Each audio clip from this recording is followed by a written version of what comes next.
भारत दुनिया में सबसे तेजी से बढ़ने वाली अर्थव्यवस्था है।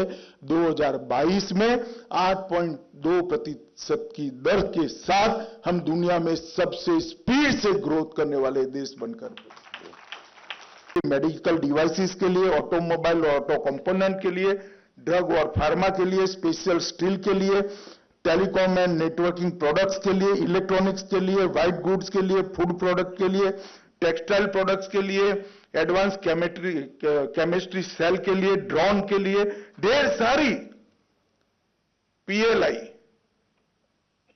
की योजनाएं भारत सरकार लेकर आई है और ढेर सारी नीतियों को भी बनाने का काम किया। और इन नीतियों और भारत को उद्योग का, उत्पादन का हब बनाने की जो नीति है, ये दोनों के सामंजस्य से आज हमारा देश कोरोना काल के बाद भी दुनिया भर के देश मंदी का सामना कर रहे हैं। हमारे यहां मंदी है, महंगाई भी है, मगर दुनिया की कंपैरिजन में अगर देखें तो बहुत बचे हुए हैं। इसका कारण ये नीति निर्धारण जो नरेंद्र मोदी जी ने किया है। हमने नई ड्रोन नीति बनाई, नई स्वास्थ्य नीति बनाई, कॉमर्शियल कोल माइनिंग की नीति बनाई, नेशनल पॉलिसी ऑन इलेक्ट्रॉनिक्स बनाई, मेक इन इंडिया की पॉलिसी लेकर आए, स्किल इंडिया की पॉलिसी लेकर आए जिसने मैन पावर पूरा किया, डिजिटल इंडिया के माध्यम से हर गांव तक कनेक्टिविटी को पहुंचाने का काम किया, उड़ान के माध्यम से एविएशन सेक्टर को आगे बढ़ाने का काम किया, आत्मनिर्भर भारत और वोकल फॉर लोकल के माध्यम से मैन्युफैक्चरिंग हब बनाने का प्रयास किया, ग्रीन इंडिया मिशन के माध्यम से इसके साथ साथ पर्यावरण की इको सिस्टम का भी संरक्षण करने का काम किया। जीएसटी आज पूरी दुनिया आश्चर्यचकित होकर देख रही, इतने बड़े विविधता वाले देश में जीएसटी ऐसे कैसे सरलता से लागू हो गए और इस सबका बहुत बड़ा फर्क पड़ा है मित्रों।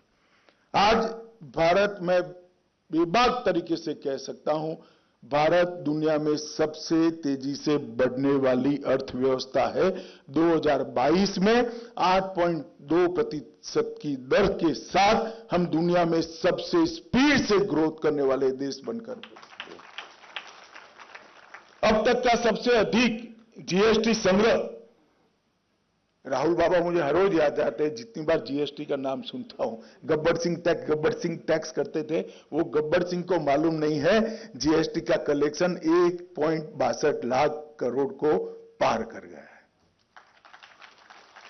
और इतनी स्मूथ, अच्छा बिजनेस करने वालों के लिए इतना स्मूथ एटमॉस्फियर यहां पर हुआ है। निर्यात, रिकॉर्ड निर्यात आजादी में अब तक कभी भी निर्यात नहीं हुआ इतना। 2022 में 421 बिलियन डॉलर का निर्यात हमने किया है और उसमें 254 बिलियन डॉलर सेवा का निर्यात है मित्रों। ये भारत के आकांक्षी युवाओं का उद्यम का परिचायक। सबसे ज्यादा एफडीआई 2022 में आजादी के बाद 83 बिलियन डॉलर यहां पर आया है मित्रों। और 8.2% ग्रोथ रेट जब मैं कहता हूं तो उसको अकेले आइसोलेशन में देखेंगे तो ठीक है भाई, 8.2% हो गया, 10 से तो कम ही है। मगर वही कालखंड में यूएसए में 3.7%, जर्मनी का 2.1%, चीन का 4.4% और ब्राजील का 0.8%। और उस वक्त भारत का 8.8% है। मैं कंपेरेटिव इसलिए रखता हूं कि हमारे देश में वक्र दृष्टाओं की कमी नहीं है। मैं कहूंगा कि 8.2% है तो जो वक्र देखने की आदत वाले के भाई 10 से तो कम ही है ना। भैया आप जब थे तब क्या था, मैं उनको याद कराना नहीं चाहता। महंगाई को भी हमने दुनिया के कंपैरिजन में बहुत कंट्रोल कर रखा है। हम लंका की घटनाओं को देख रहे हैं, पाकिस्तान, हमारे आसपास के सभी पड़ोसी देश, इवन अमेरिका, जो महंगाई की स्थिति है उसको हम देख रहे हैं। एफडीआई भी बढ़ा है। ईज ऑफ डूइंग बिजनेस में 2014 में 142वें नंबर पर हम तालिका में थे, आज 63वें नंबर पर है। तो पूरी दुनिया समझ रही है कि भारत के अंदर रिफॉर्म हो रहे हैं। ईज ऑफ डूइंग बिजनेस में भारत आगे बढ़ रहा है। मोदी जी ने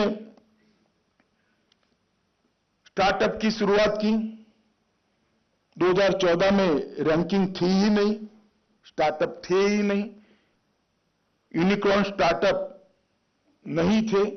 आज भारत में 100 से ज्यादा यूनिकॉर्न स्टार्टअप है। ये भारत के युवाओं की जो क्षमताएं है इसका परिचायक है। और ग्लोबल कॉम्पिटिटिव इंडेक्स के अंदर हम 71वें स्थान पर थे, वहां से 43वें स्थान पर आए हैं। मित्रों, मैं इतना ही बताना चाहता हूं कि सेक्टर के अंदर भी जो लोग आज इस रिफॉर्म का फायदा उठा रहे हैं, उन्होंने अपनी कंपनी की सिर्फ साइज नहीं बदलनी है। आपको लगेगा कि अमित भाई क्या कह रहे, साइज नहीं बदलनी, क्या हमें वृद्धि नहीं बदलनी? अरे साइज बदलने में मत पड़िए, साइज बदलने का जमाना गया, स्केल बदलने का जमाना आ गया है और आगे जाने का जमाना आ गया है। साइज तो बदलिए ही, साइज के साथ आपकी कंपनी का स्केल भी बदलिए। अपार संभावनाएं मोदी जी ने आपके लिए खोल कर रखी है। मेरी आप सभी को बहुत बहुत शुभकामनाएं हैं। मैं प्रहलाद भाई और राव साहब को दोनों को बहुत बहुत हृदय से शुभकामनाएं देता हूं, क्योंकि जो परिश्रम उन्होंने किया है 3 साल में मैंने देखा है। पेन लेकर इतने जिद्दी प्रकार के सेक्टर के अंदर ऐसे रिफॉर्म करना और रिफॉर्म को जमीन पर उतारना, ये बहुत पेनफुल जॉब है। मैं जानता हूं प्रहलाद भाई, आपको और राव साहब को बहुत बहुत शुभकामनाएं, और आप सभी को भी, और जिनको आज अवार्ड मिलने वाले हैं वो सभी को भी बहुत बहुत बधाई और शुभकामनाएं। वंदे मातरम।